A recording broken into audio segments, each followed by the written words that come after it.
प्रिय विद्यार्थियों, पिछले लेक्चर में हमने स्पर्मेटोजेनेसिस के अंतर्गत स्पर्म के अलग अलग हिस्सों का निर्माण किस प्रकार से होता है ये पढ़ा था। अब आगे बढ़ते हैं। स्पर्मेटोजेनेसिस के अंतर्गत जितनी भी क्रियाएं संपन्न होती हैं उन क्रियाओं का नियंत्रण प्रमुख रूप से किसके द्वारा किया जाता है, कंट्रोल किसके द्वारा किया जाता है, इसे समझिए। इसमें शुक्राणु निर्माण की जो प्रक्रिया होती है उसमें प्रमुख रूप से जो पिट्यूटरी ग्लैंड होती है, पीयूष ग्रंथि होती है, उसके द्वारा हार्मोन्स सीक्रेट किए जाते हैं। ये हार्मोन्स विशेष रूप से FSH, जिसको फॉलिकल स्टिमुलेटिंग हार्मोन कहते हैं, और इसके अलावा ICSH, interstitial cell stimulating hormone ये कहा जाता है। ये जो दो प्रकार के हार्मोन्स होते हैं ये प्राणी की पिट्यूटरी ग्लैंड, पीयूष ग्रंथि के द्वारा स्रावित किए जाते हैं। प्रमुख भूमिका तो इन हार्मोन्स की होती है।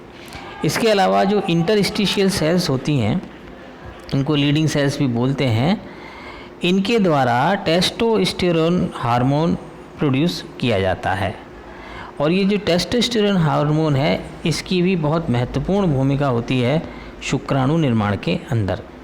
शुक्राणु का निर्माण की पूरी प्रोसेस जो होती है उसके लिए भी फिर शुक्राणु की संरचना किस प्रकार की एक स्वस्थ शुक्राणु बने और उसकी संख्या शुक्राणुओं की वो भी पर्याप्त मात्रा में हो। इसके अलावा शुक्राणु की एक्टिविटी यानी उसका एनर्जी लेवल, उसको एक सक्रिय शुक्राणु के रूप में उसका निर्माण हो, इस सब के लिए टेस्टोस्टेरोन हार्मोन भी बहुत अधिक रेस्पॉन्सिबल होता है। इसके अलावा कुछ एनवायरमेंटल फैक्टर्स हैं, जैसे तापमान है, टेम्परेचर है, प्रकाश है, लाइट है, और जो मौसम के अंदर होने वाले परिवर्तन हैं उसका भी शुक्राणु के निर्माण के ऊपर थोड़ा बहुत प्रभाव आता है। फिर availability of vitamin A and E. Vitamin A और ई ये भी दो ऐसे अवयव हैं जो कि शुक्राणु निर्माण और शुक्राणु के एक स्वस्थ शुक्राणु के और एक सक्रिय शुक्राणु के निर्माण के लिए आवश्यक होते हैं। तो प्रमुख रूप से इस प्रकार के ये हार्मोन्स जो हैं ये स्पर्मेटोजेनेसिस को नियंत्रित करते हैं, शुक्राणु के निर्माण को नियंत्रित करते हैं और उसके भविष्य को भी निर्धारित करते हैं। अब आते हैं स्ट्रक्चर ऑफ स्पर्म। शुक्राणु की संरचना किस प्रकार की होती है। हालांकि शुक्राणु का निर्माण किस प्रकार से हुआ उस दौरान भी आपने पूरी इसकी संरचना का अध्ययन कर ही लिया है, फिर भी वो चूँकि किस प्रकार से निर्मित होती है वो एक विषय है, और अंत में जो एक मैच्योर स्पर्म तैयार होता है और उसके अलग अलग जो भाग होते हैं उनकी संरचना कैसी है और इसके अलावा उनके कार्य भी क्या हैं, इसे समझने की आवश्यकता भी है। तो इसमें जो अलग अलग प्राणियों में विभिन्न प्रकार के जो प्राणी होते हैं उनमें शुक्राणुओं का आकार, शुक्राणुओं का परिमाण और आकृति भिन्न होती है। यानी सब प्राणियों के शुक्राणु एक जैसे नहीं होते, लेकिन उनकी मूलभूत संरचना वो लगभग एक समान होती है अधिकांश प्राणियों में। कुछ थोड़े बहुत प्राणी ऐसे हो सकते हैं जिनमें मूलभूत संरचना का भी अंतर हो, लेकिन अधिकांश प्राणियों में मूलभूत संरचना एक जैसी रहती है। जैसे आप उनको डिवीज़न करना चाहोगे, जैसे मैंने आपको बताया था कि भाई अंडाणु निर्माण और शुक्राणु निर्माण, इन दोनों के निर्माण की प्रक्रिया के जो पद हैं, स्टेप्स हैं, वो तो लगभग एक ही हैं, बिल्कुल एक हैं, जबकि इन दोनों की संरचना देखो तो वो बिल्कुल भिन्न है। तो दो भिन्न प्रकार की संरचनाओं का निर्माण एक जैसी प्रक्रिया से होता है, यूँ समझो। इसी प्रकार से जो शुक्राणु होते हैं अलग अलग प्राणियों के, उनके आकार आदि और संरचना में अंतर होता है, लेकिन फिर भी मूलभूत जो संरचना को हम 3 भागों में विभक्त कर सकते हैं। जैसे उसका शीर्ष वाला भाग, हेड रीजन, मिडिल पीस, मध्य भाग, और टेल पीस, पुच्छ भाग। तो ये इसके 3 हिस्सों में हम शुक्राणु को विभक्त कर सकते हैं। सबसे पहले देखें कि इसका जो शीर्ष भाग होता है, शीर्ष भाग की जो संरचना होती है उसमें कौन कौन से प्रमुख अंग पाए जाते हैं। शीर्ष भाग की जो संरचना होती है वो भी अलग अलग प्राणियों में अलग अलग प्रकार की होती है। मनुष्य में यह तिकोना और चपटा भाग होता है। हेड वाला रीजन मनुष्य के शुक्राणु में तिकोना और चपटा होता है। इसकी आकृति केंद्र की आकृति के ऊपर निर्धारित होती है। यानी बेसिकली है क्या, ये कोशिका ही तो है, कोशिका ही शुक्राणु में परिवर्तित होती है और शुक्राणु का जो केंद्रक होता है उसके शीर्ष भाग में स्थित होता है। तो केंद्रक की जैसी संरचना होती है उसी के आधार पर शीर्ष भाग की संरचना निर्धारित हो जाती है। तो इसके आकृति इसकी अगर देखें तो शीर्ष भाग में मुख्य रूप से दो संरचनात्मक इकाइयों में इसको विभक्त हम शीर्ष भाग को भी कर सकते हैं।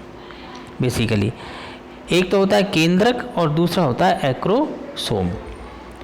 सबसे पहले लेते हैं केंद्रक को। तो शुक्राणु के शीर्ष भाग का अधिकांश हिस्सा केंद्रक द्वारा घिरा हुआ होता है। केंद्रक में प्रमुख रूप से एक ठोस क्रोमेटिन पदार्थ पाया जाता है, क्रोमेटिन मटेरियल पाया जाता है। एक न्यूक्लियस होता है, केंद्रिका होती है, आरएनए होता है तथा जो तरल पदार्थ निष्कासित जो होते हैं वो सारे तरल पदार्थ इसमें से निष्कासित कर दिए जाते हैं। यानी केंद्रक के अंदर न्यूक्लियोप्लाज्म केंद्रकीय द्रव्य पाया जाता है। लेकिन जब शुक्राणु का निर्माण होता है उस समय केंद्रक में से ये न्यूक्लियोप्लाज्म तो बाहर कर दिया जाता है और क्रोमेटिन मटेरियल जो होता है जिसके अंदर डीएनए वगैरह होता है जो कि आनुवंशिक लक्षणों को धारण करते हैं, ये ठोस स्वरूप में उसमें बचे हुए रह जाते हैं और आरएनए उसमें रह जाता है। तो ये पहले जो कि पूरे की पूरी केंद्रक के अंदर घुलित मात्रा में स्वतंत्र रूप से पाए जाते थे, ये फिर संघनित अवस्था में हो जाते हैं। यानी डीएनए जो होता है वो एक बहुत ज़्यादा संघनित अवस्था में अब शुक्राणु के केंद्रक भाग में स्थित होता है और एक केंद्रक का लगभग आधा भाग ये घेर लेता है। केंद्रक के लगभग आधे हिस्से में ये संघनित डीएनए पाया जाता है। इसके अलावा केंद्रक जो होता है दोहरी झिल्ली से आबद्ध रहता है। यानी इसमें एक डबल लेयर पाई जाती है, झिल्ली मेम्ब्रेन, और अधिकांशतः इसमें छिद्र नहीं पाए जाते। यानी ऐसी झिल्ली होती है जिसमें मेम्ब्रेन में जो पोरस नहीं होती। ये तो हुआ इसका केंद्रक वाला भाग। अब इसी में ऊपर हेड वाले रीजन में ही, हेड वाले रीजन को प्रमुख रूप से दो भागों में हम बांट रहे हैं। एक तो न्यूक्लियस वाला हिस्सा हो गया और दूसरा हिस्सा हुआ एक्रोसोम। जो ये जो मैं आपको एक स्लाइड दिखा रहा हूँ, इस स्लाइड में देखें अगर आप, तो ये एक स्पर्म के डिफरेंट डायरेक्शन से लिया गया चित्र है। सबसे ऊपर आपको एक कंप्लीट स्पर्मेटोजोआ दिखाई दे रहा है। इसमें यदि आप देखें तो सबसे ऊपर हेड वाला रीजन है, हेड है ना ये, और मैं आपको इसको विस्तार करके दिखाता हूँ। तो ये सबसे ऊपर है हेड। इसका हेड में ध्यान से देखिए, इसके अंदर, हेड के अंदर आपको न्यूक्लियस दिखाई दे रहा होगा, केंद्रक दिखाई दे रहा होगा, ठीक है। और इसके ऊपर एक पीले रंग की लेयर दिखाई दे रही है, उसको बोलते हैं एक्रोसोम, और उसके ऊपर एक प्लाज्मा मेम्ब्रेन पाई जाती है, ठीक है। ये इसका हेड वाला रीजन है। उसके बाद मिडिल पीस है। मिडिल पीस की संरचना एक ट्यूब जैसी संरचना है। इसमें आपको सेंट्रियोल भी दिख रहा है, माइटोकॉन्ड्रिया दिख रहे हैं, एक टर्मिनल डिस्क दिख रही है जिसको अपन मुद्रा रिंग सेंट्रियोल भी बोलते हैं, और उसके नीचे एक कशाव जैसा दिखाई दे रहा है, फ्लैजिला जैसा दिखाई दे रहा है। इसको एक्सियल फिलामेंट इसके बीच में होता है, इसको बोलते हैं टेल रीजन, पुच्छ रीजन। और टेल रीजन में भी लास्ट में आपको एक छोटा सा हिस्सा दिखाई दे रहा है, इसको कहते हैं एंड पीस, सिरा, नुकीला सिरा, ठीक है। अब जो इसका ये जो हेड वाला रीजन है, इस हेड वाले रीजन को यदि आप देखो तो इसका फ्रंट व्यू तो दिखाई देता है एकदम गोल। फ्रंट व्यू से तो आप देखोगे तो इसको गोल दिखाई देगा, और इसका साइड व्यू जब आप देखोगे तब आपको पता लगेगा कि ये इसका ऊपरी सिरा चपटा होता है और थोड़ा सा नुकीला होता है। तो इस प्रकार से ये सामान्य रूप से यदि आप संरचना देखते हैं एक शुक्राणु की, तो वो आपको इस प्रकार की दिखाई देती है मनुष्य के शुक्राणु की। ये मनुष्य के शुक्राणु की संरचना है। अब आगे बढ़ते हैं। एक मिनट ज़रा, ये टेक्निकल प्रॉब्लम है, इसे सुलझा लूँ। ये हो गया। तो केंद्रक वाला हिस्सा मैंने आपको बता दिया, यानी शीर्ष भाग को हमने दो भागों में विभाजित किया, एक तो केंद्रक वाला हिस्सा और दूसरा एक्रोसोम वाला हिस्सा। तो ये जो एक्रोसोम वाला हिस्सा होता है इसको हम गैलिया कैपिटिस भी कहते हैं। इसमें मैंने इस स्लाइड में आपको साइड में फिर से एक शुक्राणु का चित्र बना के दिखा रखा है, जिसमें आपको हेड रीजन स्पष्ट दिखाई दे रहा है, मिडिल पीस भी दिखाई दे रहा है और टेल भी दिखाई दे रही है। ठीक है। इसमें शुक्राणु के शीर्ष एवं केंद्रक के अग्र पार्श्व भाग पर, मतलब आगे का हिस्सा और थोड़ा लेटरल साइड भी, एक टोपी नुमा संरचना पाई जाती है जिसे एक्रोसोम कहते हैं। इसमें भी आप आसानी से देख सकते हो कि ये जो शुक्राणु है, इसका हेड वाला जो रीजन है, इसके ऊपर एक नुकीला और साइड से देखोगे तो चपटा एक संरचना आपको दिखाई देगी। ये कहलाती है एक्रोसोम। अब इसका निर्माण कैसे हुआ था एक्रोसोम का, ये मैं आपको पहले ही बता चुका हूँ। गोल्गी कॉम्प्लेक्स के माध्यम से इसका निर्माण होता है, उसमें बीच में एक्रोसोमल ग्रेन्यूल पाया जाता है। तो केंद्रक और एक्रोसोम के जो बीच वाला स्थान होता है उसको परफोरेटोरियम बोलते हैं, प्रवेदक बोलते हैं, और इसका आकार विभिन्न प्रजातियों में अलग अलग प्रकार का होता है। एक्रोसोम में भी कई प्रकार के एंजाइम पाए जाते हैं, जैसे hyaluronidase, acrosomin, acrosin, acid phosphatase, acid hydrolases, bindin, ये सारे के सारे एंजाइम्स के नाम हैं। इस प्रकार के एंजाइम्स इसमें पाए जाते हैं और ये एंजाइम्स जो होते हैं अंडाणु के भेदन में सहायक होते हैं। यानी जितने प्रकार के जो मैं आपको एंजाइम्स बताए, ये एंजाइम्स पाए जाते हैं एक्रोसोम वाले हिस्से में। ये क्या काम आते हैं, जब ये शुक्राणु गति करके अंडाणु के निकट पहुंचता है तो अंडाणु की जो सबसे बाहर की लेयर है उस लेयर को भेद कर इसको उसके अंदर प्रवेश करना होता है। तो लेयर भेदने के लिए ये एंजाइम्स की भूमिका बहुत महत्वपूर्ण होती है। ये एंजाइम्स जो होते हैं एक्रोसोम में जो पाए जाते हैं, ये अंडाणु की बाहरी सतह को गलाने का कार्य करते हैं। जहाँ ये प्रवेश करता है या जहाँ ये संपर्क में आता है उस स्थान पर अंडाणु को ये गलाने का कार्य शुरू करता है और धीरे धीरे करके उसको गलाकर उसके अंदर प्रवेश कर जाता है।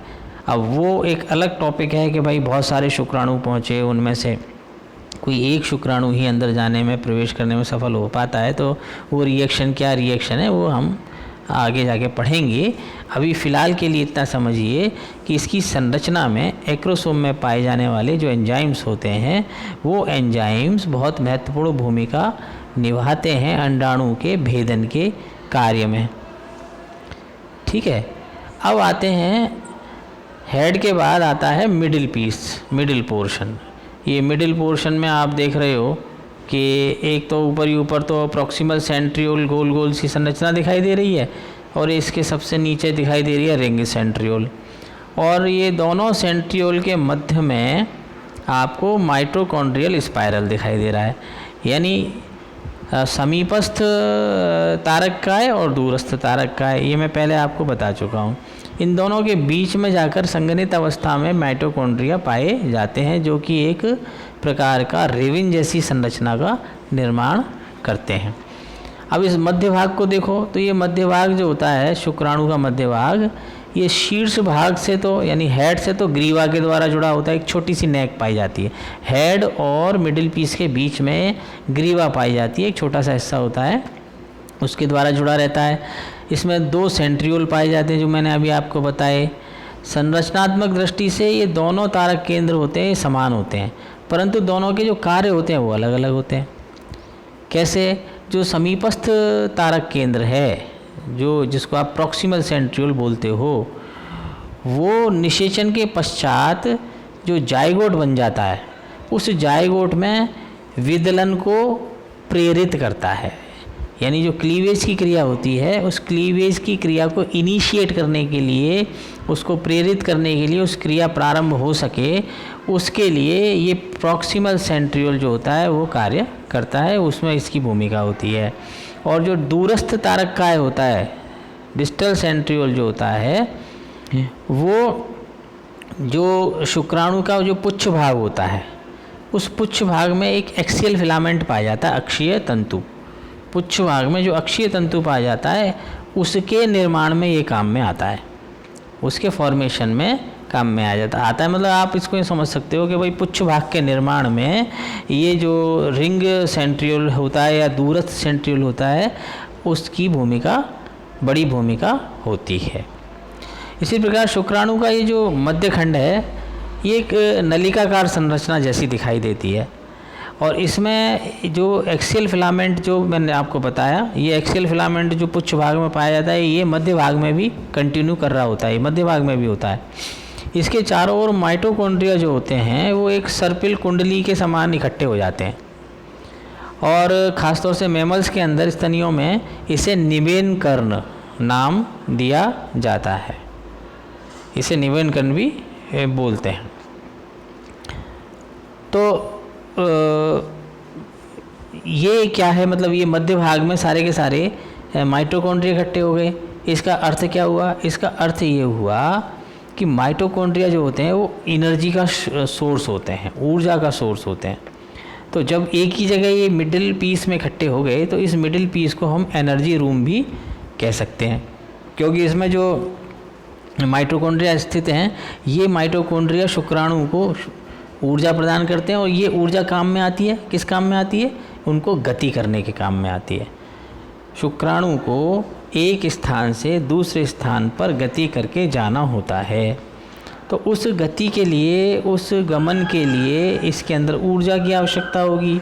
तो इस ऊर्जा की आवश्यकता को जो माइटोकॉन्ड्रिया संघनित अवस्था में पाए जाते हैं, उसके द्वारा पूरा किया जाता है।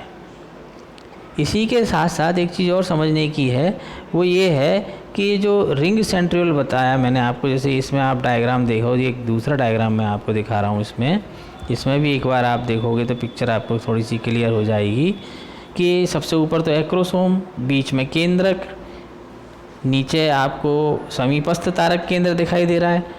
और समीपस्थ तारक केंद्र के इधर आप लेफ़्ट में देखो तो मैंने आपको डायग्राम में बताया, लेफ़्ट में देखिए तो सबसे ऊपर तो शीर्ष भाग है, उसके बाद मध्य भाग और शीर्ष भाग के मध्य में ग्रीवा, नेक वाला पोर्शन है, जिसमें तारक केंद्र समीपस्थ वाला दिखाई देगा आपको।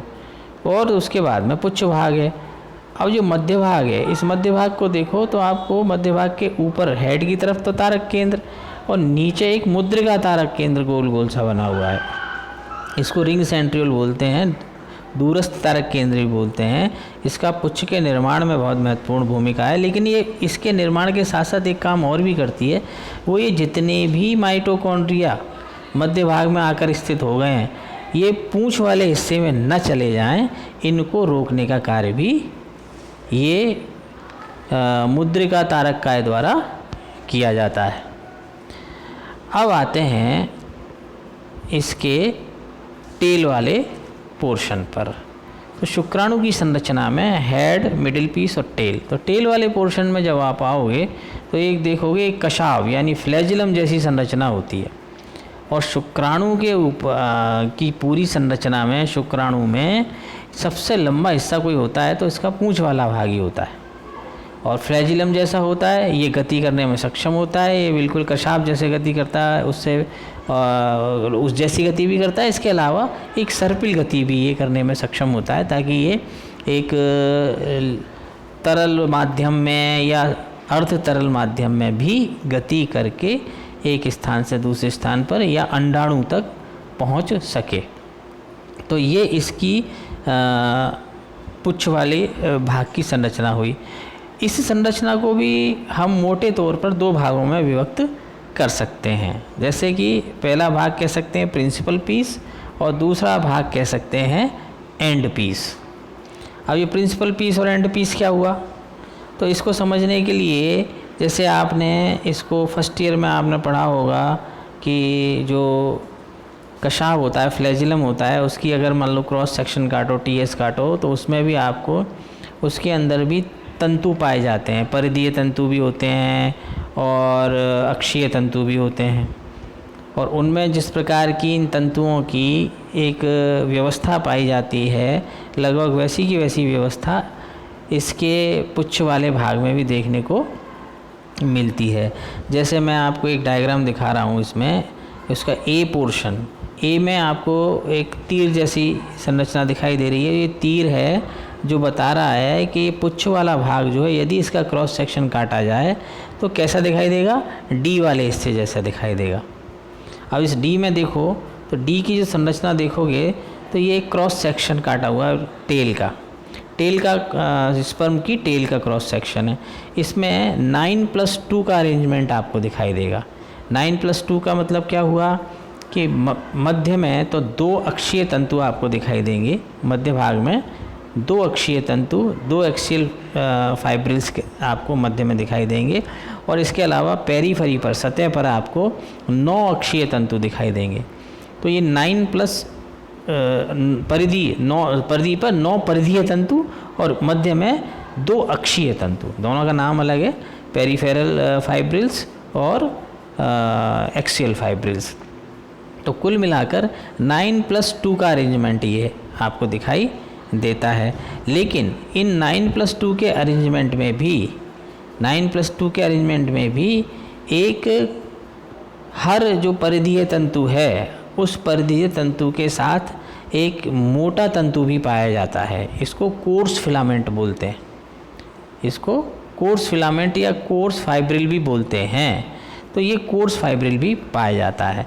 तो जो मैंने आपको ये बताया कि जो पुच्छ भाग है, इस पुच्छ भाग को 2 भागों में जब आप विभक्त करते हो, तो जो प्रिंसिपल पीस है, मुख्य भाग है जिसका, उस मुख्य भाग में, मुख्य खंड में 9 तो पेरीफेरल फाइब्रिल्स पाए जाते हैं, 2 एक्सियल फाइब्रिल्स पाए जाते हैं और 9 कोर्स फाइब्रिल्स पाए जाते हैं। समझ में आ गई ना? 9+2+9 मान लो आप। और एंड पीस में, एंड पीस बिल्कुल सिरे वाला हिस्सा होता है, यानी ये जो शुक्राणु की पूंछ होती है उसका अंतिम छोर, अंतिम सिरा, वो एक नुकीला सिरा होता है, पॉइंटेड सिरा होता है। उसकी संरचना भी प्रिंसिपल पीस जैसी होती है। अंतर सिर्फ इतना होता है कि उसमें मोटे तंतु, जो 9 मोटे तंतु हैं, 9 कोर्स फिलामेंट हैं जो मध्य भाग में पाए जाते हैं, वो एंड पीस में नहीं पाए जाते, उसमें अनुपस्थित होते हैं।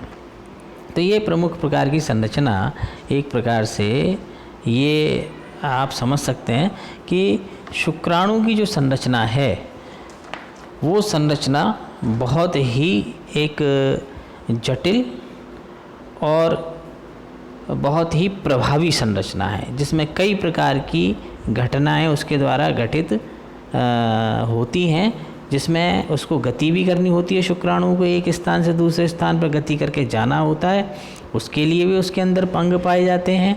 उसको ऊर्जा की आवश्यकता होती है, उसकी व्यवस्था भी उसके अंदर करी हुई है। इसके अलावा अंडाणु को भेदन के लिए एंजाइम्स की आवश्यकता होगी, उसकी व्यवस्था भी उसमें की गई है। इसका वजन हल्का होना चाहिए ताकि गति कर सके, इसकी भी व्यवस्था इसमें इस रूप में की गई कि इसके अंदर का जितना भी साइटोप्लाज्म और न्यूक्लियोप्लाज्म है, वो कुछ विशेष संरचनाओं को छोड़कर वो पूरी तरीके से बाहर निकाल दिया जाता है, और अंत में जाके एक वैशिष्ट्यपूर्ण संरचना का निर्माण होता है, जिसे शुक्राणु कहते हैं। तो आज के लिए इतना पर्याप्त है, आगे फिर अगले लेक्चर में आपको बताएंगे। Thank you.